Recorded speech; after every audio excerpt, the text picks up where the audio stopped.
Le sujet d'aujourd'hui vous a mis l'eau à la bouche et je ne dis pas ça parce que Flavie et Pierre nous ont fait des magnifiques métaphores culinaires dans leur présentation, dans leur présentation j'ai particulièrement aimé la métaphore sur les nouilles collées au mur. Flavie, tu pourras nous en parler. Euh, En tout cas, voilà, il y a eu 600 inscrits pour cet événement, plus de 600 inscrits. Ça fait plaisir de voir que vous jouez le jeu et que vous êtes toujours présent sur ce rendez-vous mensuel.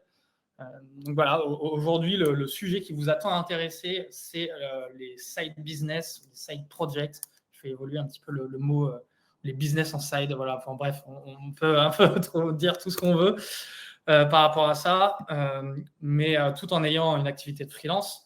Voilà, je suis parti un petit peu du principe que quand on est freelance, on travaille souvent pour les projets des autres, mais qu'on peut vite être tenté de mettre en place ce qu'on met en place pour les autres pour soi-même. On le voit beaucoup passer d'ailleurs sur le Slack de Crème via des freelances qui créent des produits, des médias, des formations, etc. Et voilà. Et donc, pour parler de ça, j'ai invité deux personnes qui sont très pertinentes pour parler de Side. Donc, je commence par toi, Flavie Prévost, donc, qui est. Bon, je t'ai dit, j'ai parlé experte freelance. J'ai eu beaucoup de mal à dire justement, tant tu as de Side, exactement quel était ton job title. Tu pourras nous dire ça tout à l'heure. J'ai dit experte freelance qui a monté le média Le Board. Alors, voilà, C'est ça. c'est très flou. Tu nous expliqueras ça dans ta partie, Ouais. s'il te plaît. C'est un peu le problème Donc, quand on a trop de side. Au bout d'un moment, il faut savoir ce qu'on fait en main. On en reparlera. voilà, donc voilà, comme vous avez compris, Flavie a testé plein de sides et tu vas nous faire un retour d'expérience, ce qui a marché ou pas. Et voilà, et puis je suis ravi de t'avoir parmi nous, Flavie, qui est déjà passé sur un précédent live. Donc, toujours très content de t'inviter et que tu sois là aujourd'hui. Notre deuxième intervenant, Pierre Guilbeault, donc Pierre qui est freelance grosse et qui a monté aussi la communauté Marketing Flow, dont vous avez peut-être entendu parler, en tout cas moi que je suis avec attention depuis longtemps. Donc Pierre qui va nous expliquer comment il a créé un side business qui a généré 140K l'année dernière, 50 000 euros. Voilà, félicitations. Donc tu vas pouvoir nous parler de tout ça. C'est un beau side, comme on dit. Donc Pierre, voilà, comme je te disais, je suis en plus cette communauté depuis le départ, donc je suis très content de t'inviter ici et de pouvoir en discuter avec toi. Merci pour l'invitation, ça fait très plaisir. Ravi de pouvoir partager avec beaucoup de transparence tout ce qui se passe dans les coulisses. C'est top. Voilà, moi, en deux mots, je suis Clément Leroux, je suis freelance comme beaucoup d'entre vous et spécialisé dans la création et gestion de communauté. Et aujourd'hui, je vous parle en tant que responsable de la communauté Crème de la Crème. Et Crème de la Crème, qui, pour ceux qui ne savent pas, qui est la première communauté sélective de freelance en France. Nous connectons les grandes entreprises avec une communauté de freelance certifiés. Le format, il va être un peu particulier aujourd'hui. J'ai vu que vous avez bien pris en compte le chat. Aujourd'hui, on va fonctionner quand même pas mal sur le format de discussion. Donc, je vous incite fortement à poser des questions. J'ai vu que Robin t'avait posé une question, je vais y répondre dans 2 secondes. Donc, on va essayer ça va fonctionner sur le format questions-réponses. D'abord, on va discuter avec Flavie et ensuite, on discutera avec Pierre. Donc, n'hésitez pas à poser vos questions au fur et à mesure dans le chat. Alors, si vous êtes vraiment beaucoup, si ça fuse trop, on choisira celle avec le plus de votes. Donc, n'hésitez pas non plus à voter pour les questions au fur et à mesure. Et on va les prendre au passage. Voilà, j'ai vu qu'il y avait pas mal de gens qui parlaient de rediffusion, etc. Je sais qu'à la fin de ce webinaire, vous recevrez un replay. Vu qu'il y a eu plusieurs fois cette question comme ça, c'est fait. Et je vous propose de commencer tout de suite avec Flavie. Pierre, on te laisse de côté pendant une petite demi-heure et on te redit à tout de suite. Flavie, je te laisse la scène Allez. pour toi.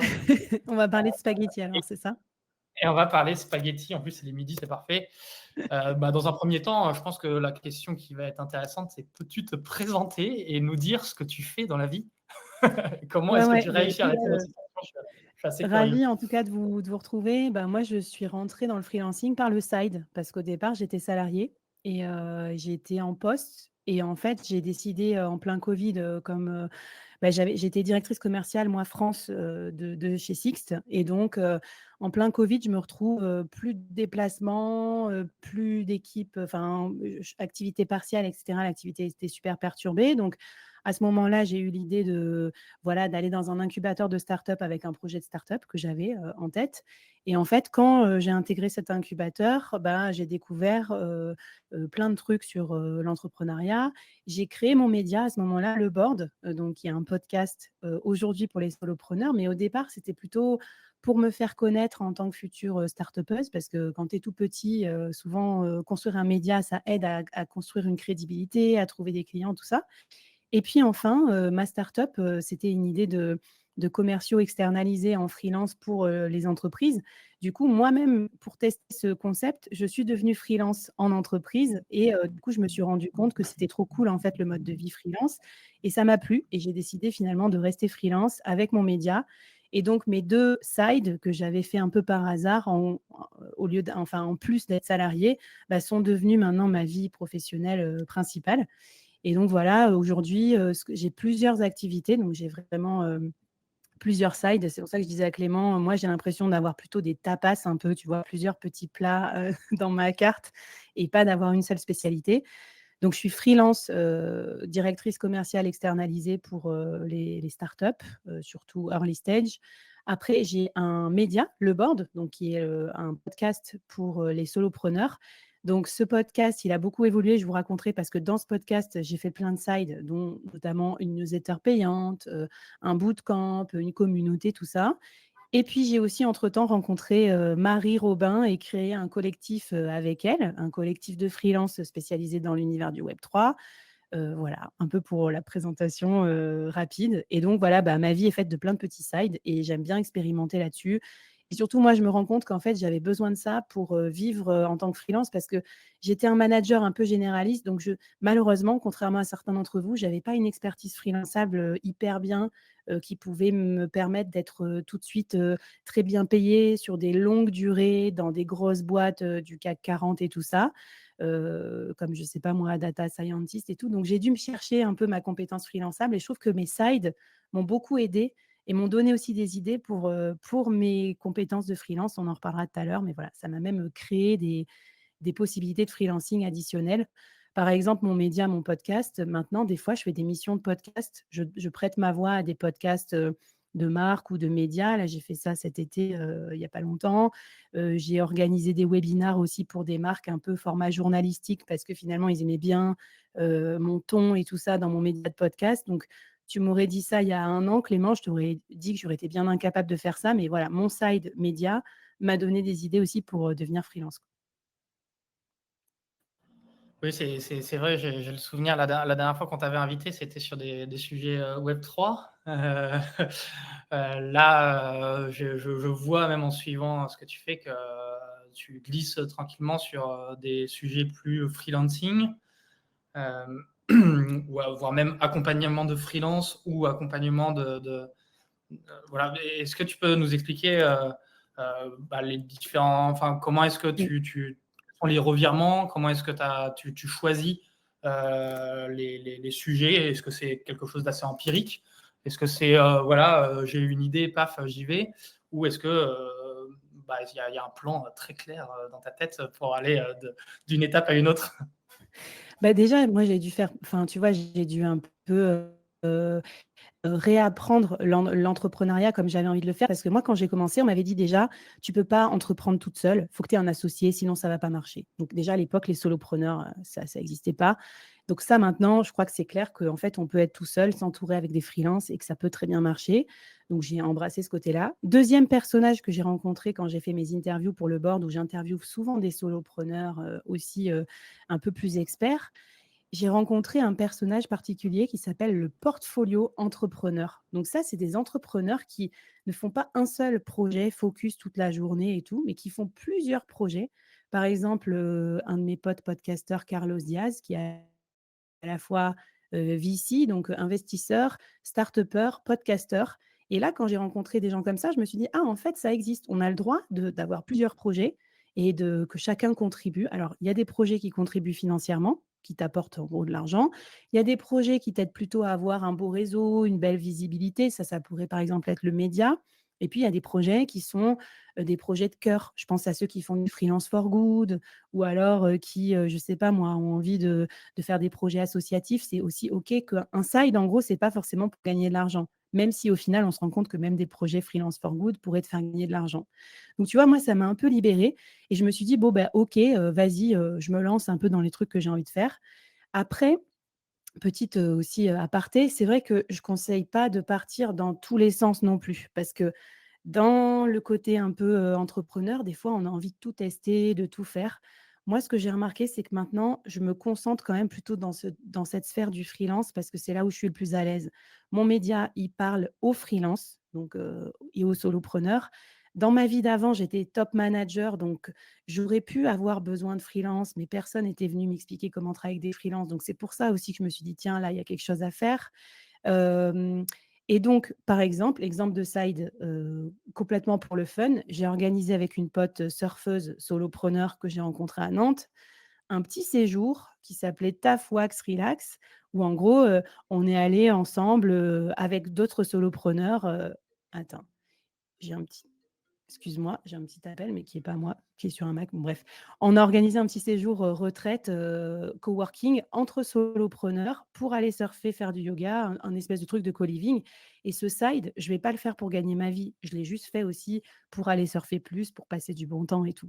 Voilà, donc je dirais, dans la cartographie des sides possibles, je pense qu'il y a plusieurs objectifs. Le financier, le kiff, l'apprentissage et moi, j'essaye d'avoir au moins un side ou un projet dans chaque domaine. Si je trouve un domaine qui combine tout, comme par exemple le board en ce moment, qui a bien évolué, maintenant, ça me permet un peu de combiner toutes ces cases, c'est tant mieux. Mais voilà. Et donc aussi, petit conseil pour le persona, moi, un autre truc qui m'a aidé, c'est que je trouve ça difficile d'avoir deux projets qui concernent deux personas complètement différents. Donc, d'un côté, par exemple, je sais pas moi, tes clients en freelance qui seraient des grands groupes du CAC 40 et puis d'un autre, je sais pas moi, heu, je sais pas moi, des agriculteurs, bio, dans ta région. C'est pas du tout évident. Alors que moi, par exemple, là, sur le thème du freelancing, forcément, j'ai les 2. J'ai d'un côté les clients, de l'autre les freelances. Donc quel que soit le sujet que j'aborde, les gens vont quand même trouver un point commun et vont comprendre que, je suis pas partie tous azimuts, quoi. Ils vont se rappeler que c'est moi. Après, bon, sur LinkedIn, il y a aussi des gens qui ont des sites complètement différents, agriculteurs la nuit et puis freelance le jour. Et c'est aussi OK. Mais en tout cas, ils en parlent et ils l'expliquent et ça corrobore certaines valeurs. Oui, c'est sûr, je le vois, quand tu as plusieurs cibles différentes, ça peut porter un petit peu à confusion pour les personnes qui suivent, d'avoir des messages qui sont un coup à une personne et un coup à l'autre personne. Ou alors, il faut vraiment aussi compartimenter, j'imagine, Mmh. les canaux. Et dans ce cas-là, c'est multiplier le travail. Euh, Moi, ok. ce qui m'a aidée aussi, c'est, tu vois, de réfléchir en termes de piliers parce que je suivais les hyper freelance là, cette tendance aux États-Unis, l'hyper Ouais. freelancing qui est un peu, comment se scaler en tant que freelance, quoi. C'est-à-dire comment dépasser juste la vente de temps.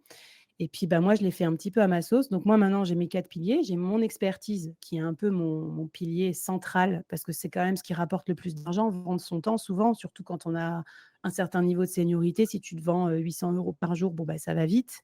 Le deuxième pilier, c'est le média. Et ça, moi, je trouve ça intéressant que tout le monde ait un média à soi. Pierre a une newsletter, il va nous en parler. Moi, j'ai mon podcast, mais ça pourrait être très bien une chaîne YouTube. Ce que j'adore dans le média, c'est que c'est aussi assez créatif. Ça permet de rester à la page, d'apprendre des choses. Moi, grâce au board, toutes les semaines, je rencontre un freelance qui me donne toutes ses best practices sur un sujet. Donc, ça fait de moi une meilleure freelance, clairement, hein. C'est un peu égoïste. Ça me fait ma petite formation perso toutes les semaines. Le troisième pilier, c'est le produit. Est-ce que tu arrives à créer un produit un peu scalable? Alors, des fois, c'est un tout petit peu scalable. Par exemple, une formation pour tes clients. Ça peut être aussi un produit que tu fais sur un autre marché ou voilà, un side. Et le quatrième pilier, pour moi, c'est la communauté. Et c'est en ça que je dis que, par exemple, mon collectif Fleet, c'est un side parce que je fais de l'apport d'affaires avec eux, pour eux.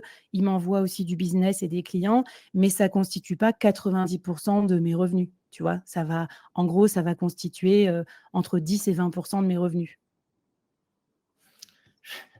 passe des choses incroyables dans le chat. C'est totalement. Bref, je suis en train de rigoler en même temps. Je vois, moi j'avais une question que je me posais, mais je vois qu'il est midi 18, je ne veux pas non plus que ce soit trop dans la précision. Tu parlais tout à l'heure de tes cibles et du fait de ne pas trop mélanger les cibles, mais moi j'ai l'impression un petit peu que toi tu as fait quand même pas mal. Après, je serais assez intéressé qu'on liste un petit peu ce que tu as fait et ce qui fonctionne et ce qui fonctionne moins. Ouais. Mais là, dans ce que tu as fait, j'ai l'impression quand même que toi tu as quand même fait des choses qui étaient assez dans le grand écart. Enfin, moi j'ai le souvenir au début que pareil, pour te présenter quand tu étais freelance dans le Web3, mais en même temps que tu allais parler sur des sujets très freelancing ou à destination des freelances, ça peut donner l'impression. Et aussi, au passage, que tu dises que ta cible principale, c'est les grands groupes, ou enfin en tout cas, précédemment, en fait, tu as bossé avec des grands groupes. En fait, toi, tu as quand même mélangé pas mal de cibles et de projets à la fois. Est-ce que je me trompe ou est-ce que c'est... Non, non, au contraire, en fait, je fais les deux. Et en fait, moi, ce que j'aime bien dans les sides, c'est que quand tu commences à accepter d'avoir un side, c'est comme si tu étais une entreprise et tu faisais plusieurs produits, plusieurs lignes de produits. D'accord? Donc, tu commences à dissocier ta personne et tes produits ou tes offres parce que tu peux pas. En gros, moi, Flavie, j'ai plusieurs activités et en fonction du personnage, je fais pas la même chose pour les différents marchés que j'adresse. Et donc, par exemple, un site que je fais dont personne n'est au courant. J'écris une newsletter Web3 à destination des dirigeants pour leur expliquer ce que les technologies blockchain, Web3, IA vont changer dans l'entreprise. Je l'ai fait en partenariat avec un média qui s'appelle Coin Tribune et c'est eux qui distribuent cette newsletter. Donc moi, j'ai été rédactrice, j'ai été initiatrice de l'idée, j'ai lancé le truc, j'ai batché le projet, j'ai écrit les articles, etc. Aujourd'hui, j'en parle pas sur tous les toits, mais c'est un des projets que j'ai aimé faire parce que c'était un projet tout nouveau, c'était un média, c'était sur une sphère un peu futuriste qui, moi, me plaît. Voilà. Donc, à l'inverse, mon truc sur le surf camp pour solopreneurs, c'est pareil, j'en ai pas parlé non plus à la terre entière, j'ai dû en parler dans mon podcast et on est parti à 10. Voilà, donc je pense que tu peux très bien faire plusieurs projets et ce que je dirais, ce qui compte, c'est de savoir comment tu vas communiquer, parce que sinon, ça va un peu brouiller les pistes aussi, tu es d'accord? Donc, moi, je n'ai pas besoin de LinkedIn pour trouver mes clients en prospection, en B2B pour mon freelancing. Donc, sur LinkedIn, par exemple, je communique beaucoup sur mon média, le board. Voilà. Et après, mes autres side projects, type les trucs Web3, ben, j'en parle pas non plus trop sur LinkedIn parce que c'est pas trop cette communauté, elle n'est pas trop sur LinkedIn, tu vois?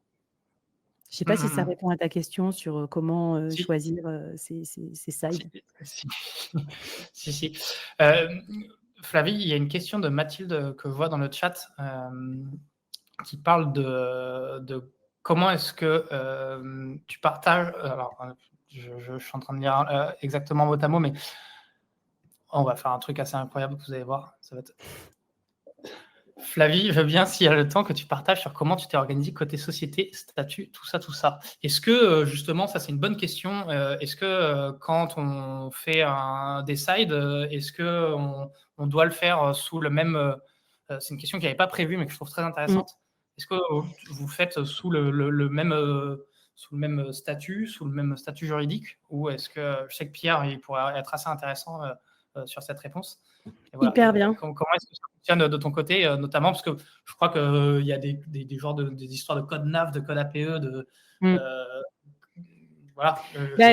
Écoute, c'est hyper bien cette question. Alors moi, je suis un gros boulet administratif, hein, comme la plupart des entrepreneurs, on va pas se mentir. Quand je parlais de spaghettis jetés au mur, là, j'en parle avec beaucoup d'aplomb, mais il faut savoir qu'au départ, ça part surtout d'une intuition. Je teste le truc. Genre, par exemple, un jour, j'ai appuyé sur le bouton payant de ma newsletter sur Substack et je me suis dit, bon, bah maintenant, il faut que je trouve un concept derrière, mais allez, je me bouge. Donc voilà, j'ai plutôt tendance à lancer le truc et après à voir. Ce que je peux vous dire, vu comment mes sides ont évolué en 3 ans, Je peux vous dire que clairement, le board, en gros, d'un média, c'est devenu une potentielle entreprise vraiment spécifique avec donc des formations. Parce qu'en gros, le board, moi, je veux que ça devienne l'incubateur des solopreneurs. Donc, c'est un truc assez ambitieux. Donc, je vais avoir besoin de freelance qui bossent pour moi. Je vais devoir, c'est des programmes de formation, c'est tout un média. Il y a des sponsors, des partenaires. Donc, ça demande des activités spécifiques, notamment recherche de partenaires B2B et puis infoprenariat. Alors que le collectif Fleet, pour le moment, c'est une SAS, mais c'est censé être une DAO, donc une organisation décentralisée, avec des royalties pour les membres et tout ça. Donc, on voit déjà que c'est une deuxième forme juridique dans laquelle moi, j'aurai des parts, ou en tout cas, j'aurai des tokens. On verra si on passe en mode Web3 ou en mode normal. Et enfin, si tu as un troisième site complètement différent, tu peux aussi avoir une micro-entreprise pour faire une activité totalement différente de ta société. Moi, ce n'est pas mon cas, mais je pense que c'est possible. Par exemple, je ne sais pas si tu es décoratrice d'intérieur le week-end, ça n'a rien à voir avec ton activité, ton code NAF d'entreprise principale. Je sais qu'il y en a qui font ça aussi. C'est plutôt des slashers, mais si votre site devient suffisamment gros, souvent, c'est des gens qui font ça, les sites en micro-entreprise. Pourquoi pas le faire en parallèle d'une autre structure juridique? Alors après, tu demandes à quelqu'un de plus compétent que moi dans les structures juridiques, mais voilà, j'ai déjà entendu parler de ce genre de délimitation. Il me semble qu'il y a possibilité d'avoir une activité secondaire sur sa micro-entreprise, de ce que j'avais compris. Ouais. Voilà. C'est quelque chose à creuser parce que je suis pas, pareil, je suis pas très Mais calé, mais je suis intéressé de voir ces sujets. S'il y en a qui tu connaissent. vois, Pierre, il nous en parlera. Il en fait à 1, à 2. Tu peux aussi t'associer. Moi, c'est ça que j'adore parce que pour moi, solopreneur, c'est pas du tout un exercice solitaire. Moi, ce que j'adore, c'est rencontrer des gens que j'aime bien, ça fit. On va se dire, tiens, on va créer un projet ensemble. Je rencontre Marion, on fait le surf camp. Je rencontre quelqu'un d'autre, on fait un autre truc.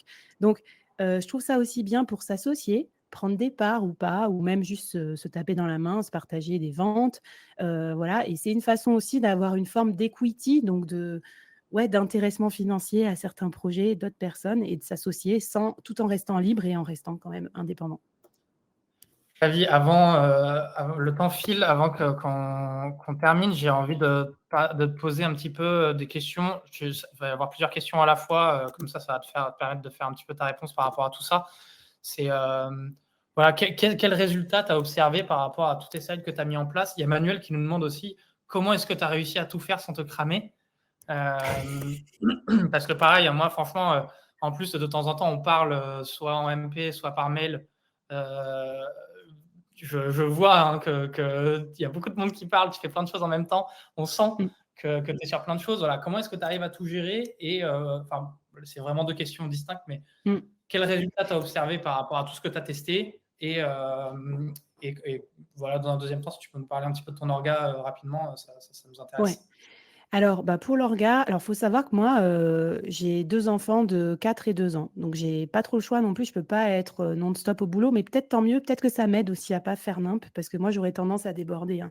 Vous avez compris que quand on a plein de sides, c'est des activités passionnantes. Donc, attention, moi, je bossais le week-end, un peu la nuit, un peu machin. En plus, c'est toujours des trucs créatifs à faire. Un truc de podcast, une petite newsletter qu'on va préparer. Donc, c'est rigolo. Donc, ça peut être un piège. Donc voilà, fixez-vous quand même des... Moi, j'aime bien maintenant fonctionner en mode projet. Par exemple, si j'ai un projet comme ma newsletter Web3, je me bloque du temps dessus et voilà, c'est fait, je le ship, je le livre. À l'inverse, le board, c'est une routine. J'y consacre une journée par semaine parce que c'est le temps que ça me prend de faire les épisodes, de contacter les invités. Et je l'ai mis le vendredi, comme ça, c'est un peu plus cool que les autres jours. Et aussi, dès le début, j'ai consacré du temps facturable très tôt. C'est-à-dire que je me suis limitée en temps de freelance pour avoir le temps de faire mes sides. Parce que si tu commences à faire 4, 5 semaines de freelance, tu n'auras jamais le temps de faire les sides. En fait, tu vas les laisser tomber. Donc moi, très vite, je freelançais 2 jours par semaine max. Du coup, j'étais obligée de trouver des missions bien payées, bien chères, des bons TJM et de me donner un peu sur ça. Et ça me finançait du temps pour m'occuper de mes sides. Voilà pour le côté cramage. Et puis après, comme c'est des activités sympas, en fait, j'aime bien. Je pense que des fois, ça me fatigue pour les trucs à faire, mais ça me ressource pour l'intérêt des missions, le kiff que c'est rigolo.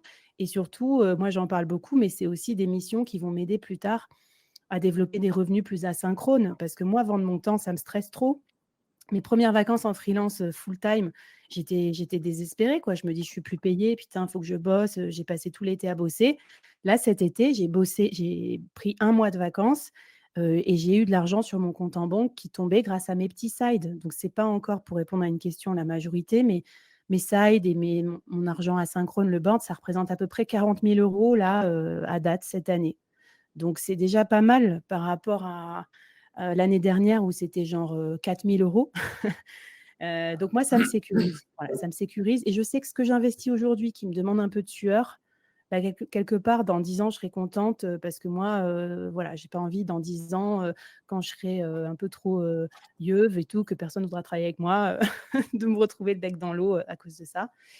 Et après quelle était ton autre question, je crois, Clément? J'ai oublié. Alors, enfin, tu as déjà pas mal parlé de ce que je t'avais posé comme question. Et une petite curiosité, et qui, à mon avis, je ne dois pas être le seul à réfléchir à ça. En termes de CA, c'était quoi les sites les plus intéressants? Si Ah tu oui, peux. alors ça, si, si, je les ai notés. Peut-être qu'il faut, Faut absolument qu'on tu s'en nous les parle racontes.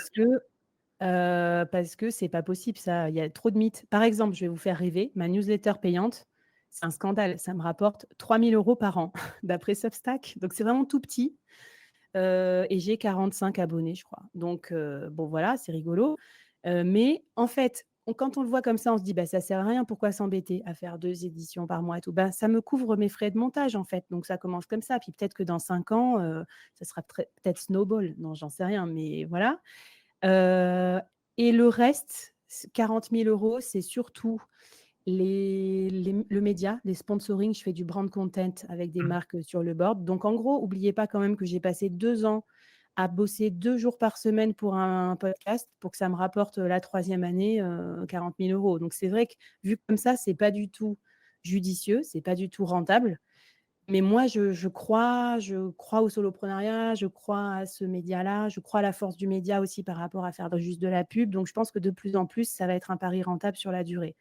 Voilà. Par contre, les sites, c'est des paris, et à l'inverse, ma newsletter Web3, elle s'est pas vendue. Donc je sais pas, ça a pas trouvé son marché, donc j'ai un peu écrit pour rien.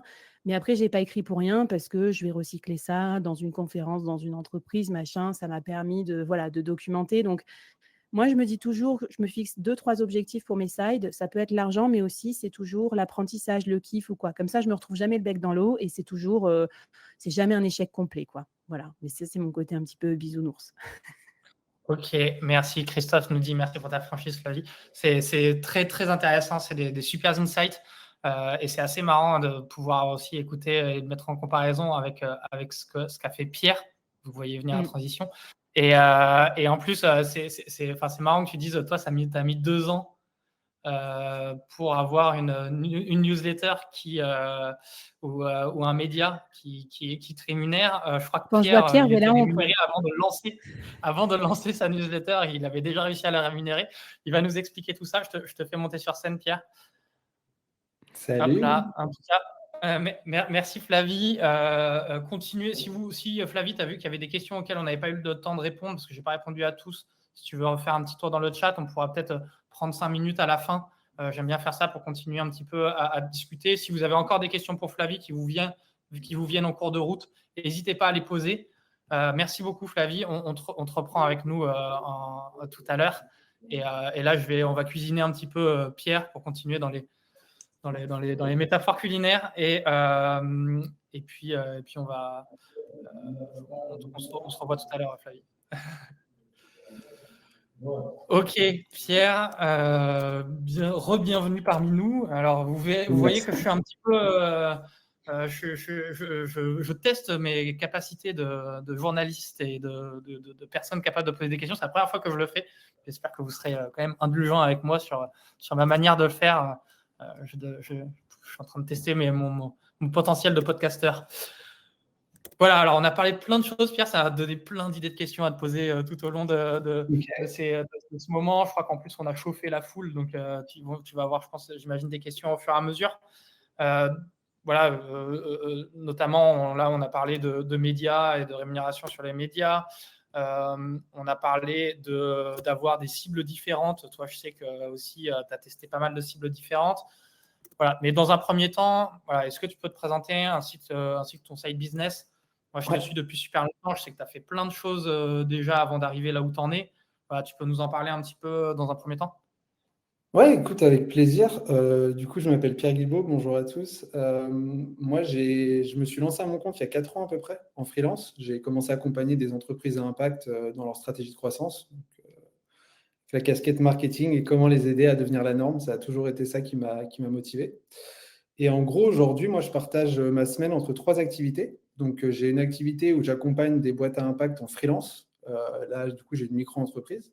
Et genre, généralement, je facture un TGM à 1 000 euros hors taxe la journée. Et donc, je vais être sur une formule à une journée par semaine. Et donc, ça, je vais le faire soit un jour, soit 2 jours par semaine, suivant les clients. Et généralement, quand j'accompagne des boîtes, ça va être sur au moins 4-5 mois, mais il y en a que j'ai accompagné pendant 2 ans comme ça. Des boîtes, par exemple, comme Les Mini-Mondes, BIM Énergie, Smala, etc. Là, en ce moment, j'accompagne le Drive to Nu, par exemple, c'est un drive zéro déchet. Les 6 premiers mois de l'année, j'ai accompagné WeDressFair, qui est une plateforme qui permet d'acheter des fringues éco-responsables. Donc ça, c'est une activité. J'en ai une deuxième qui est d'avoir créé Marketing Flow. C'est une communauté du coup de fondateurs, de responsables marketing d'entreprises à impact positif. Il y a aussi des freelances en marketing, mais qui n'accompagnent que des boîtes à impact. C'est ça qui nous rassemble. On fait du marketing sur des projets à impact et l'objectif, c'est d'accélérer la croissance de ces projets-là. Et ça, du coup, je le fais avec une associée qui s'appelle Mégane, qui est une amie. On l'a lancée il y a à peu près 2 ans et demi maintenant. L'année dernière, on a fait 140 000 de CA hors taxe. C'est une SAS. Moi, je me paye à peu près 2 000 euros brut par mois avec cette activité. Donc, ça fait 1 300 net une fois qu'on enlève les impôts, les taxes et tout le tralala. Ce que je viens de lancer récemment, qui est la troisième activité, enfin le troisième projet, c'est une newsletter perso dans laquelle je raconte les coulisses de tout ce chantier avec beaucoup de transparence et j'explique un peu les réflexions et tout le processus qui m'a amené à faire tout ça. Et cette newsletter, c'est une newsletter Substack qui a mon nom, s'appelle Pierre Guilbault. Et ce qui est cool, effectivement, c'est que j'ai réussi à la faire sponsoriser avant le lancement. Donc, je l'ai lancée le 8 septembre. Aujourd'hui, il y a à peu près 1500, 1600 abonnés. Et il y a Shine, du coup, qui est ma banque, mon compte pro bancaire depuis mes tout débuts en micro-entreprise, depuis 2019, qui m'a accompagné sur ce projet. Donc, ça déchire. Et du coup, ça fait, là, je ne pourrais pas forcément vous dire le montant exact, parce que ça ne dépend pas que de moi, ça dépend aussi un peu d'eux, mais c'est quelques milliers d'euros pour plusieurs mois de partenariat. Donc, c'est assez cool en termes de side. Et ça, je le mets sur ma micro-entreprise pour l'instant. Donc, voilà un petit peu pour… Et j'habite au Pays Basque, parce que la vie est plus belle au bord de la mer. Voilà. Tu as un site de surfeur aussi, j'imagine. C'est important. Ok, super, merci, très intéressant. C'est vrai que moi, je t'avais découvert avec un site que tu avais testé et je crois que tu as revendu en plus, donc au final, qui n'a pas été non plus à zéro, de la boîte numérique. Oui, tout à fait. J'ai vu que tu capitalises toujours aussi sur un ancien site avec tes petits hacks. Pareil, qui m'avait bien. Je me suis dit, j'étais bien deg de ne pas avoir eu l'idée avant toi parce que j'ai trouvé ça vraiment, vraiment smart. Et donc là, tu as testé plein de choses. Là, aujourd'hui, tu es avec Marketing Flow. Tu es en train de monter, tu es en lancement total de ton nouveau business. Donc, Marketing Flow, pour revenir un petit peu sur les questions qu'on avait précédemment, du coup, c'est intéressant parce que toi, tu as fait une autre société avec une associée. Donc, totalement différent des sites que peut mettre en place Flavie, où elle est plus en solitaire, donc très intéressant. Comment est-ce que tu as décidé de monter ce site-là et comment est-ce que tu t'es décidé plutôt de faire quelque chose, de passer en fait de ce côté je fais des sites dans mon coin à je fais les choses avec des associés. Sachant que je crois que sur la boîte numérique, tu étais aussi associé. Ouais. Donc, Moi, j'ai peut-être toujours… que tu avais très envie d'être associé, je ne sais pas. J'ai toujours monté des projets avec des potes. Quand j'étais en école de commerce, j'ai créé une boîte qui s'appelait Guide Me. On faisait découvrir le patrimoine culturel de la ville de Toulouse en faisant du jogging. Alors, on courait avec 5 J'ai touristes. passé cette publication, c'est génial. Donc, tu vois, on était plusieurs associés. Après, j'ai créé un blog qui s'appelait The Young Thinker, qui était sur un peu de dev perso, introspection, avec un ami qu'on avait créé. Après, il y a eu la boîte numérique avec Théo, effectivement, une plateforme de contenu sur le freelancing qu'on a revendu à Shine. Donc, moi, j'ai toujours aimé avoir mes propres projets, mais aussi pouvoir les partager, en avoir d'autres avec des personnes que j'appréciais, pour qui j'avais une belle estime, et avec qui j'avais envie de passer plus de temps. Et parce que je trouve qu'il y a une vraie... tu vois, je trouve que l'entrepreneuriat, c'est cool et j'aime beaucoup mon indépendance et mon autonomie, mais je trouve ça assez incroyable aussi de pouvoir partager des aventures humaines. Et ça, c'est assez ouf. Et donc, en fait, ce qui s'est passé pour Marketing Flow, c'est que, en fait, j'arrivais à un moment, c'était pendant le confinement, où je pense que, je sais pas, je devais facturer environ 4000 balles par mois hors taxe. Et je me disais, bah voilà, c'est bon, j'ai fini le jeu, quoi. Genre, en vrai, moi, j'ai pas besoin de gagner 10K le SMIC LinkedIn, je m'en fous. Moi, 4000 hors taxe, 5000 hors taxe, 3000 hors taxe, bref, ça me suffit largement pour subvenir à mes besoins, pour kiffer, pour faire mes projets perso. Et j'accompagne des boîtes à impact et je prends du plaisir. Donc, en fait, je suis pas en train de me tuer à la tâche à faire un truc que j'aime pas pour gagner beaucoup d'argent. Je gagne une belle somme en faisant des trucs qui me plaisent, avec des gens que j'apprécie, pour qui j'ai du respect. Bah, franchement, je me suis dit, trop cool, j'ai fini le jeu. Donc, sauf qu'en fait, ça, je le faisais en à peu près 2 jours par semaine, 3 jours par semaine. Donc, qu'est-ce que je fais du temps qui me reste ? Donc ça, c'était une des premières questions qui m'ont motivé à lancer Inside. Il y en avait une deuxième qui était que quand, avec Megan, mon associé, on a commencé à bosser ensemble en freelance sur un modèle un peu collectif, on a eu énormément on a accompagné plusieurs boîtes à passer le million d'euros de chiffre d'affaires. Du coup, on a eu énormément de demandes entrantes de boîtes, je pense une 50aine qui étaient en mode est-ce que vous pouvez nous accompagner dans nos stratégies de croissance ? Et à ce moment-là, en fait, typiquement, on était en mode qu'est-ce qu'on fait ? Est-ce qu'on doit créer une agence, recruter, etc. Et on n'avait pas du tout envie de faire du management, on voulait continuer à faire du marketing. Donc, c'était aussi un truc de OK, on sent qu'il y a une demande, à la fois via toutes ces boîtes à impact-là, à la fois, comme tu l'as dit, via les petits marketing, qui est une newsletter que j'ai créée en me lançant en freelance, qui est montée à plus de 10 000 abonnés, donc une newsletter gratuite. Et là, c'est pareil, moi, je recevais toutes les semaines des demandes entrantes de boîtes qui voulaient que je les accompagne. Donc, d'où l'importance de créer du contenu, d'apporter de la valeur, parce que c'est un passeport après qui permet d'ouvrir toutes les portes. Et donc, en fait, entre le fait de se dire, bon, j'ai du temps, qu'est-ce que je fais ? Et il y a de la demande entrante, et il fallait essayer de trouver le juste milieu. Et donc, en fait, on a commencé de manière itérative. Je pense que c'est très important d'avoir ça en tête quand on lance un site. C'est important d'avoir la vision. Donc, nous, on avait cette vision de se dire, ça serait trop cool de rassembler toutes ces boîtes à impact, de les aider à s'entraider. Mais en fait, on ne va pas arriver à faire ça du jour au lendemain. Et du coup, il faut y aller petit à petit. Et donc, on a commencé par créer une newsletter payante. Tu avais déjà la vision de faire une communauté payante parce que, moi, je n'ai pas beaucoup d'exemples vous êtes quand même assez... c'est assez original comme concept. Alors peut-être que c'est juste que je ne connais pas bien les autres qui font ça. Mais je connaissais justement, j'avais déjà entendu parler des newsletters payantes, etc. Mais une communauté avec plein où on peut interagir, où on peut avoir accès à des choses qui soient payantes, c'est vraiment quelque chose sur lequel vous vouliez aller dès le départ. Ouais, je me rappelle d'un coup de téléphone où je faisais mes courses dans un supermarché, j'avais Megan le téléphone et on discutait pour rassembler les gens sur une plateforme pour qu'ils puissent s'entraider, etc. Mais ça, c'était vraiment les idées du départ. Et après, en fait, tu vois, il y a un côté de si tu lances ça, et il y a de grandes chances que les gens s'en foutent. Parce qu'en fait, créer une communauté, ça ne se fait pas du jour au lendemain. Il faut d'abord avoir une promesse forte et puis avoir une valeur à apporter. Donc, du coup, on s'est dit, d'abord, on va créer la valeur qui va donner envie aux gens de nous rejoindre. Et après, on va essayer de créer un sentiment d'appartenance et de communauté d'entraide pour qu'ils restent. Et donc, c'est pour ça qu'on a d'abord créé du contenu, on a documenté nos stratégies de croissance qu'on avait créées, on les a mis dans une plateforme, les gens sont venus et après, on a co-construit avec eux la communauté. Donc, ça s'est fait en 3 étapes en fait.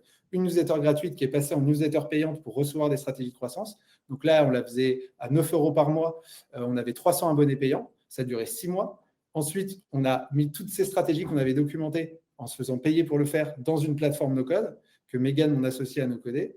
Là, on a une centaine de personnes qui sont venues, donc c'était un abonnement annuel.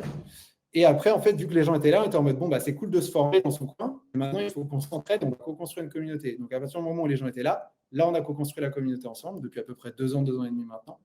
Et aujourd'hui, il y a 290 membres. Et ouais, c'est trop cool, ça se passe trop bien. Bon. Ouais, non, trop bien. Ouais, donc vraiment, là, le truc qu'il faut retenir quand même, c'est que tu y allais de manière itérative, en allant étape par étape. Et j'imagine en train de dire, des étapes de validation. En gros, vas-y, on essaye ça, ça marche. Vas-y, on essaye ça, ça marche aussi. Et à chaque fois, en gros, surtout, ça marche pas. C'est surtout ça l'entrepreneuriat. Ah oui, il y a eu. Moi, j'ai vu les choses, le côté qui marche. Le côté qui marche, que même par exemple, comment est-ce que, c'est quelque chose que je trouve assez intéressant, en termes de pricing, etc., comment est-ce que vous avez mis, je vois que votre pricing évolue, mais comment est-ce que vous avez mis en place ça, comment est-ce que vous avez trouvé votre Toujours le de prix manière itérative. idéal? Toujours de manière itérative, c'est-à-dire que tu vois au début une newsletter gratuite, les petits hacks marketing, donc là tu es gratuit. Ensuite, tu places sur un modèle payant une newsletter, donc là on était à 9 € par mois. Et ensuite, après, on est passé sur une plateforme avec une centaine de tutoriels et un espace d'entraide. Donc là, on s'est dit, OK, combien est-ce qu'on peut mettre ça? Bon, on va le mettre à 500 € hors taxe l'année. Et après, on s'est dit, OK, bon, bah maintenant, tous les 6 mois, on apporte tellement de valeur, on rajoute du contenu, on améliore la plateforme, on rajoute des lives, on fait ci, on fait ça. Et en fait, du coup, il faut que notre prix il augmente. Donc nous, en fait, on préfère toujours commencer avec un prix bas pour co-construire avec les gens.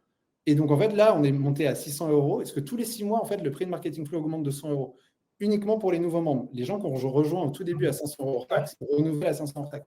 Et donc, en fait, c'est ce côté de se dire comment est-ce qu'on fait pour faire payer assez rapidement des gens et en fait, mais pour co-construire avec eux un tout petit prix et puis après, on augmente au fur et à mesure. Quoi.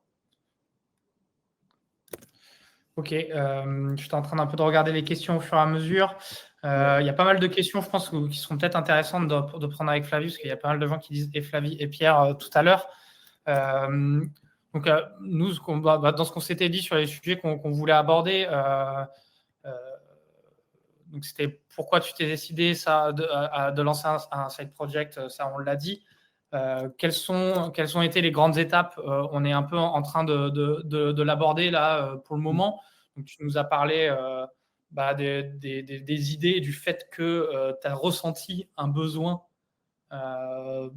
par tes demandes entrantes, etc., et que tu as voulu y répondre d'une manière un petit peu scalable et d'une manière où tout le monde puisse, que ça puisse vous intéresser vous aussi. Donc voilà, est-ce que tu as des choses en plus à nous partager par rapport à ça?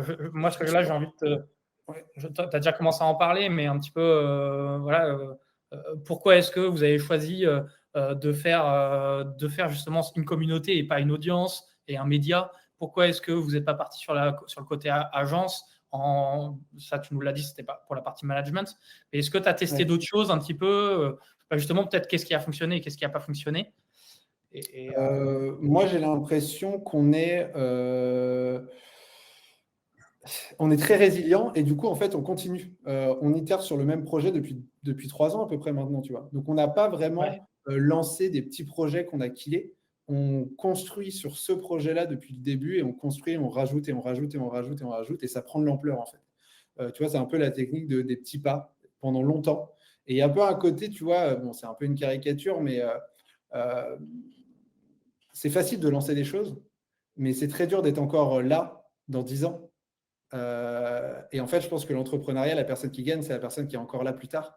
Et donc, si tu as envie d'être encore là plus tard, il faut faire un gros taf d'introspection pour comprendre qu'est-ce qui te fait kiffer, elle est où ta vision, toi, tu as envie de te voir où dans 5 ans, dans 10 ans, ça représente quoi en termes de quotidien, de tâches à faire, est-ce que ça te convient et est-ce que tu vas vouloir faire ça pendant longtemps? Parce que le meilleur moyen de réussir, c'est de continuer pendant longtemps à faire quelque chose.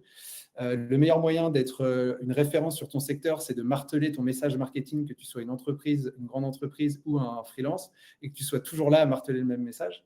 Et donc, nous, on a choisi de pas forcément… On a testé des choses en interne sur Marketing Flow, mais ça a resté le projet qui s'est développé au fur et à mesure et qui a pris l'ampleur qu'il est en train de prendre actuellement. Quoi. Ok.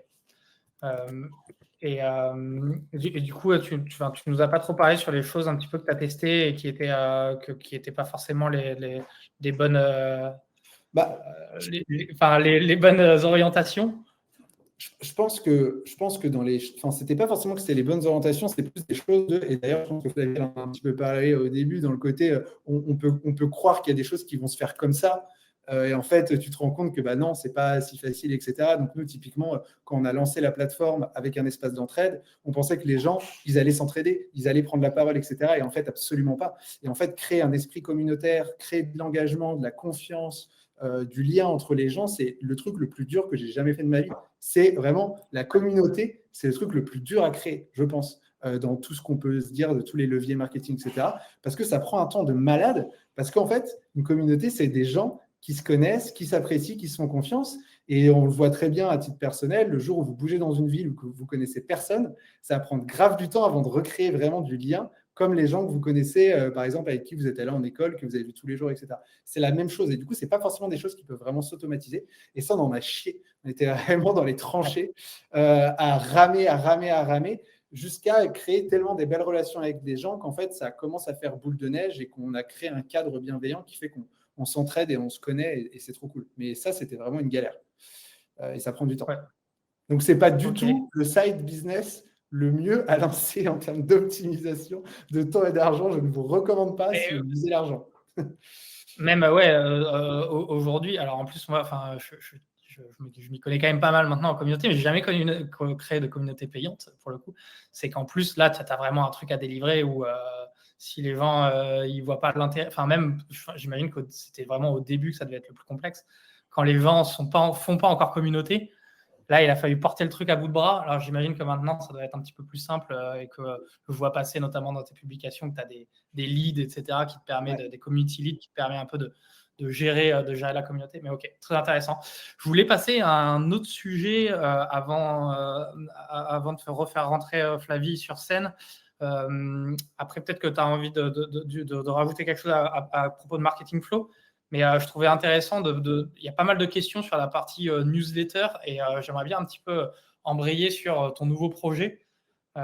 Est-ce qu'on passe sur le sujet newsletter et tu vas rajouter une dernière chose par rapport à Marketing Flow? Il y a peut-être le sujet organisation de la semaine, mais ça, je ne sais pas si tu voulais l'aborder après. Tu nous en parlais tout à l'heure. Je ne sais pas exactement à quel point, si ça peut être intéressant, si tu as des insights un petit peu plus précis à nous dire. Tu nous disais un petit peu comment est-ce que le pourcentage de temps que tu passais sur chaque projet en semaine.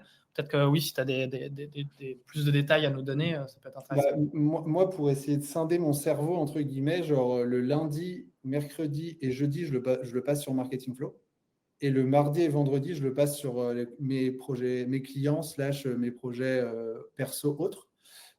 Du coup, ça fait que avec Mégane, on sait qu'on est dispo sur Slack pour échanger le lundi, mercredi, jeudi ensemble. On fait un call hebdo, un seul call maintenant. Le lundi, avant, on en faisait pratiquement 3 par semaine, mais c'est une galère parce qu'en fait, ça prend trop de temps par rapport au temps qu'on a. Donc là, on en fait juste le lundi, un call de kick-off, et après, on gère le truc chacun de notre côté. Et après, du coup, les missions clients. Et là, en fait, là, en ce moment, je suis en train de me rendre compte que le projet newsletter, il prend beaucoup plus de temps que prévu, classic shit. En fait, ça me prend une petite journée en fait, entre le moment où je la rédige et toute la distribution que je mets en place, parce que je fais quand même pas mal de promotions et ça prend du temps. Et donc, en fait, j'ai plus vraiment 2 jours par semaine pour faire sur mes clients. Donc, c'est-à-dire potentiellement une baisse de revenus.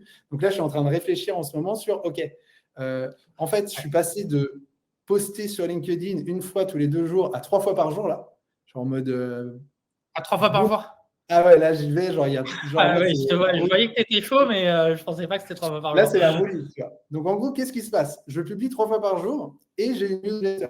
Donc, en fait, là, j'ai un niveau d'attention des gens qui a genre explosé. Donc, qu'est-ce qui se passe sur mon LinkedIn? Je reçois des DM tous les jours, pratiquement, voire une fois tous les 3 jours, de est-ce qu'on peut travailler ensemble? Sauf que j'ai plus qu'une journée par semaine pour accompagner des clients en ce moment. Donc là, c'est le bordel. Donc là, je n'ai pas du tout résolu l'équation. J'avais un équilibre qui était cool. J'ai mis une nouvelle brique, un nouveau side. L'équilibre est complètement désorienté. Mais c'est intéressant. Donc, je ne sais pas exactement comment je vais craquer ça, mais c'est en réflexion dans les prochains jours. Mais en tout cas, scinder, c'est cool. Et je sais qu'il y avait des questions qui étaient posées tout à l'heure sur l'organisation pour Flavie, sur comment ne pas se cramer.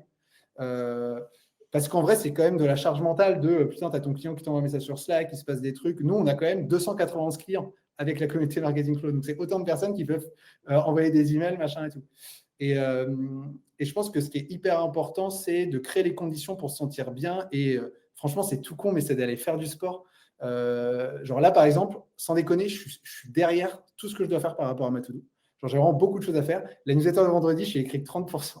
J'ai trop de trucs à faire. Et en gros, j'ai un ami à Biarritz qui est membre de la communauté, qui est freelance, qui s'appelle Pierrick, et avec qui je vais souvent surfer.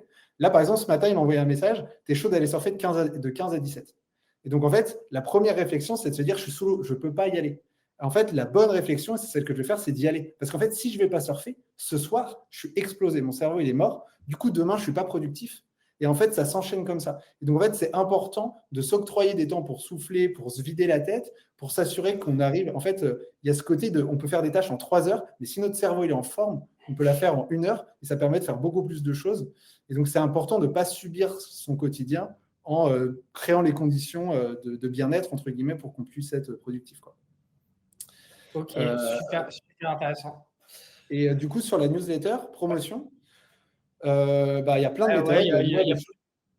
Ouais, il y a plusieurs thématiques qui viennent en tête. Non, tu peux y aller si tu veux, mais c'est histoire que je serve un petit peu à faire mon côté journaliste. J'en profite, c'est pas ça.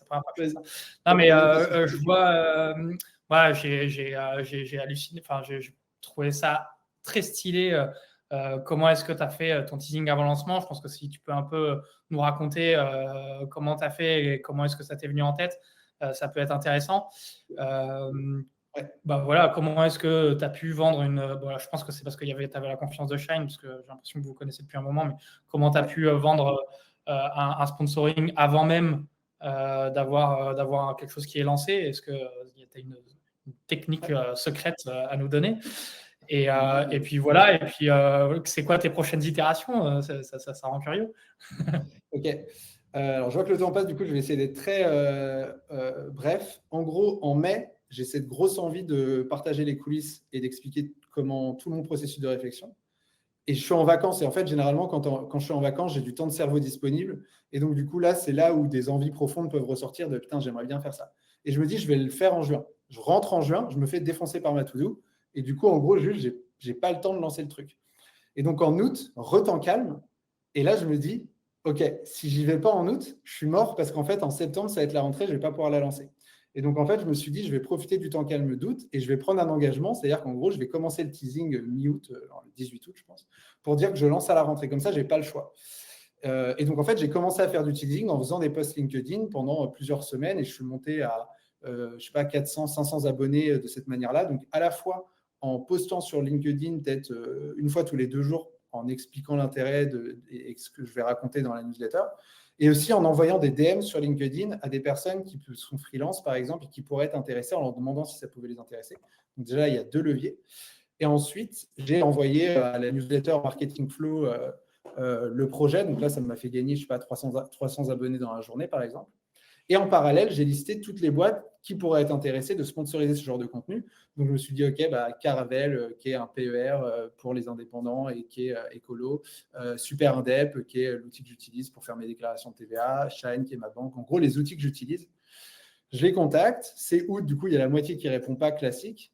Et en fait, Juliette, je la connaissais un peu parce que j'ai déjà fait des webinaires. Donc, tout l'intérêt, encore une fois, d'apporter de la valeur avant, de créer la relation de confiance, plutôt que d'arriver à côté de l'urinoir de la personne et dire hey, « salut, tu veux être mon copain ?» Donc, l'idée, c'est plus on prépare le terrain avant. Et en fait, Juliette, je lui ai vraiment présenté le projet en lui disant « écoute, on a la même cible sur ce projet, on partage les mêmes valeurs, ce qui est quand même important en termes de partenariat et de notoriété. Je rappelle de ses valeurs, rappel de mes valeurs, rappel de sa cible, rappel de ma cible, l'objectif.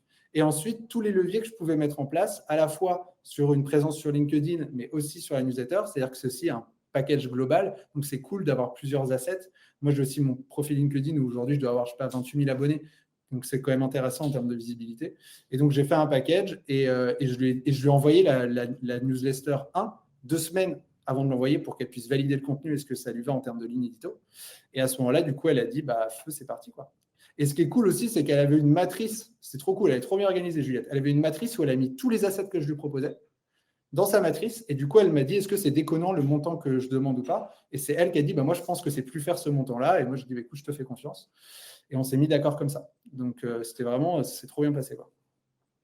Ok, c'est une matrice de tarifs en fonction de la visibilité. Elle s'est créée sa propre matrice sur Google Sheet en mode un post LinkedIn, temps de vue, une newsletter, temps d'impression, tac, tac, et après, ça fait un montant en euros. Ok, trop bien. Ok, ouais, non, mais ça ne m'étonne pas qu'elle soit bien organisée. Je vois à peu près comment travaille Juliette. Ok, très bien. Écoute, on a commencé à faire pas mal le tour. Il est 57. Est-ce que tu as un petit truc à rajouter par rapport à tout ce qu'on a dit?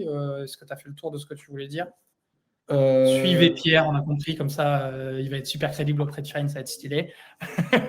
Ça serait cool, ça. Non, mais je pense que moi, en fait, la manière dont je le vois par rapport au fait de lancer des sites, parce que c'est quand même ça le sujet, c'est moi j'ai l'impression que, je sais pas, dans ma semaine par exemple, je vais pouvoir faire A et B, et je suis équilibré avec ça. Et en fait, le side C ne rentrera jamais parce qu'en fait, d'un coup, tu as créé ton équilibre de cette manière-là.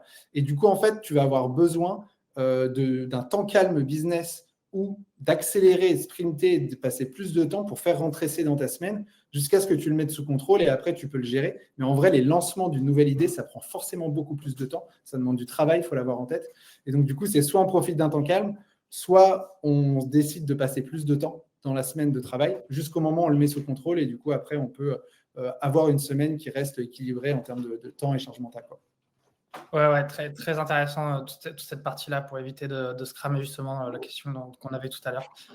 Je fais remonter rapidement Flavie, hop, comme ça on se met tous les trois. Je suis là, je suis réveillée, tout va bien, c'est parfait. Il y a eu Flavie qui n'a pas chômé pendant toutes tes réponses de questions. Pierre a continué de son interview dans le chat. Est-ce que tu as un dernier mot? Est-ce que vous avez des choses à rajouter par rapport à tout ça, Flavie? Moi, je regardais les questions sur Ouais. est-ce que je peux faire tel side, comment tu fais pour que ça soit pas mal vu de tes clients, et je trouve qu'il y a un peu une question à laquelle on n'a pas répondu et j'ai oublié d'en parler, alors que moi, c'est un truc que j'aime bien. J'ai envie de vous faire penser à la notion de sous-produit, c'est-à-dire que souvent, quand on a une activité principale, l'exemple, ça vient de Rework, un livre sur les créateurs de l'entreprise Basecamp. Et donc, ils ont raconté leur aventure. Et donc, le livre est un sous-produit de leur aventure entrepreneuriale. Et ils disent, un sous-produit, c'est genre, tu as une forêt avec des arbres, tu peux vendre des sapins de Noël, tu peux vendre de la sciure, tu peux vendre des meubles, tu vois. Et donc, moi, j'aime bien penser comme ça maintenant pour mes sites parce que ça me facilite la compréhension. Donc, typiquement, moi, j'ai le board version solopreneur. Eh ben, pourquoi pas avoir le board version exécutive où, en gros, je vais expliquer aux managers qu'ils sont quand même un peu nazes de ne pas bien travailler avec des freelances alors que dans 10 ans, il y aura 50% des talents qui seront freelance. Donc, tu vois, maintenant que ça devient un sous-produit, c'est beaucoup plus lisible pour les gens. Et voilà, donc si jamais vous êtes un peu paumé sur comment faire accepter votre side, un peu comme toi, Pierre, tu as fait ta communauté, c'est un sous-produit de ton expertise de growth au service des entreprises à impact. Donc, bien sûr que tu peux faire une équipe de rugby dans ta ville, mais ça sera moins facile à expliquer. Voilà, donc vous avez le choix, mais voilà, ça peut être une idée de sous-produit. Et parfois, votre sous-produit numéro 3, il va mieux marcher que votre produit numéro 1. Vous allez dire, ah ouais, d'accord. Bon, bah, allez, go. Carrément. J'ai vu que dans cette même veine-là, il y avait une question sur la crédibilité par rapport à ses clients. Genre le fait d'avoir plusieurs casquettes et tout. Et moi, j'ai envie de dire, all-in. En fait, genre c'est ça qui te différencie de tous les freelances. Et ça a toujours été comme ça. On a tous à un moment, peut-être, je sais pas, si vous avez fait des euros pour rentrer dans des écoles, mais en fait, il y a les gens qui sont sortis de prépa ou de DUT ou de j'en sais rien. Et en fait, il y a ceux qui disent, bah, à côté de ça, je faisais partie d'une asso et machin. Et en fait, leur profil sortait forcément de la pile. Et c'est exactement la même chose dans le monde professionnel. En fait, tu peux être freelance avec ton expertise et avoir des méga résultats. Mais si à côté de ça, tu as un side cool, un média, un petit projet, etc., qui te permet aussi de te différencier, ça fait toute la diff. Donc, pour le personal branding et en fait, être mis en avant et être top of mind, faut y aller, quoi. Ouais, complètement. Je pense qu'il y a plein de boîtes justement, qui trouvent les gens qui ont des sites plus crédibles. Moi, en tout cas, je sais que les boîtes avec qui je bosse, soit elles m'ont connu via mes sides, soit, en tout cas, quand je leur en ai parlé, ça a été plutôt un asset que quelque chose de négatif. Après, il ne faut pas oublier de bosser non plus, parce que des fois, quand tu te retrouves, tu racontais dans les trucs, les goulots d'étranglement, où tu as dit oui à une mission, et en fait, tu as 15 trucs à faire pour ton side, il était là, putain. Et donc, bon, je ne vous cache pas que de temps en temps, tu te fais une petite nocturne, tu ships tout ce que tu peux pour ton client, pour que quand même, ça te... Voilà, c'est pour ça que moi, j'aime bien le mode projet. Comme ça, tu avances déjà beaucoup avec ton client. Après, tu gardes un peu de temps pour faire ton side et vice-versa. Ouais, et moi, si je peux ajouter un truc par rapport à ça, c'est comme, moi, dans mon emploi du temps, j'essaye toujours de garder des petits moments de tampon au cas où il y ait quelque chose qui arrive, qui n'était pas prévu, etc. Je pense que dans l'organisation de la semaine, ça peut être aussi intéressant quand vous savez que vous êtes en lancement ou vous savez que vous êtes sur un nouveau projet qui va peut-être prendre un temps que vous n'avez pas forcément prévu, de pouvoir vous garder des slots tampons. Je pense que ça peut être assez intelligent pour éviter Et pareil, Toggle, cramer je le aussi. mets dans le chat parce que moi, j'ai beaucoup togglisé au début pour voir en fait la vérité des prix du temps que je passais sur chaque side pour ensuite regarder si c'était rentable ou non. Bon, bah, sans surprise, il y en a plein qui sont pas rentables, mais après, c'était aussi du plaisir. Et par exemple, je sais que mon surf camp, ça m'a pris genre 29 heures à organiser, hors surf camp, sur mon temps facturable, le temps de tout créer et tout. Donc, c'est 29 heures, ça peut être beaucoup ou pas beaucoup. Voilà. Et au final, moi, j'étais contente de l'avoir fait parce que comme ça, je me suis reposée, j'ai fait un petit break. Mais il faut comprendre que combien de temps ça te prend vraiment. Et donc, moi, je sais maintenant qu'un épisode de podcast, le board, c'est une journée de travail. Donc, c'est quand même beaucoup. Une newsletter, c'est minimum 4 heures. Et encore, souvent un petit peu plus si tu es interrompu, machin, le temps de la programmer, rajouter un lien que tu avais oublié. Donc, je dirais peut-être 6 heures. Donc voilà, un peu la vérité des prix aussi, si jamais vous voulez planifier des activités comme ça en parallèle. Et alors la communauté, je te rejoins Pierre, la communauté, c'est un temps infini. Et à un moment, si tu as une grosse communauté, tu peux aussi te faire aider. Tu peux prendre un freelance avec toi qui va t'aider, qui va répondre aux questions, qui va trier les questions pour toi. Moi, j'ai un assistant virtuel qui m'aide maintenant sur le podcast management, qui va uploader mes podcasts, les envoyer au monteur, mettre les vignettes et tout. Ça a l'air de rien, mais ça me fait gagner peut-être 2 heures par semaine. Et ben, j'achète en fait avec toutes les activités que j'ai. Ok. Écoutez, je pense que c'était intéressant de terminer par cette petite question de gestion du temps et d'éviter de se cramer soi-même et de se cramer auprès de ses clients. Il est 13h04, on n'est presque pas en retard, mais c'est parce que c'est un format un petit peu différent, donc ça m'a permis un petit peu mieux de gérer le temps. Bon, c'était une première pour moi, cette partie questions-réponses. Je me suis rendu compte que quand je lis le chat et que j'ai du mal à faire deux choses à la fois, donc excusez-moi si parfois j'étais un petit peu, j'étais un peu perdu sur les questions que je devais poser, mais en tout cas, c'était super cool à faire. Je suis super content de vous avoir eu tous les deux pour parler de ce sujet, Flavie et Pierre. C'était en plus super complémentaire. Voilà. Je vous conseille, je vous ai mis des liens un petit peu partout. Vous le recevrez encore dans les mails de replay. Vous aurez le lien de la newsletter de Pierre et vous aurez le lien du board de Flavie. Comme ça, vous pourrez écouter les podcasts de Flavie quand vous ferez votre footing et vous pourrez lire les newsletters de Pierre quand vous serez dans le train. Et voilà, donc merci à tous d'avoir été là ce midi. Vous recevrez aussi un petit lien, un petit formulaire dans le mail de replay qui vous dira, comme ça vous pourrez me dire ce que vous avez pensé de ce format-là, vu que c'était un peu nouveau. Ça va me permettre moi de m'améliorer. Vous pourrez me dire ce que vous en avez pensé. Et puis voilà, sinon je vous souhaite un très bon après-midi.